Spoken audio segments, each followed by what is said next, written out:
എല്ലാ പൂച്ചകളും ഇങ്ങനെയാണോ? കുഞ്ഞിലിയെ കിട്ടിയിട്ടും ഇങ്ങനെ കിടന്ന് ഓടിക്കളിക്കുന്നത്? ഇത് ശരിക്കും സൈക്കോ പൂച്ചയാണോ അതോ അഭിനയിക്കുകയാണോ? ചെറുപ്പത്തിൽ കണ്ട ടോം ആൻഡ് ജെറി ഇപ്പോൾ വലുതായപ്പോൾ നേരിട്ട് കാണണ്ട ഒന്നും. എന്തായാലും കണ്ടിരിക്കാൻ നല്ല രസമുണ്ട്. ആ പാവ എലി രക്ഷപ്പെട്ടോടും തോറും അതിൻ്റെ പുറകെ പോയി ഇത് പിന്നെയും കൊണ്ട് ഇട്ടു ഈ കാലമാടൻ പൂച്ച. ഇവരെന്താണാവോ ഉദ്ദേശിച്ചിരിക്കുന്നത്? എന്തിനു വേണ്ടിയോ കാത്തു നിൽക്കുന്നുണ്ട്. ഇപ്പം ഏറി കയറുന്നത് കാണാം.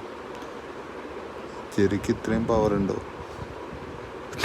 പാവം, നല്ലൊരു നേരം പോക്കായി.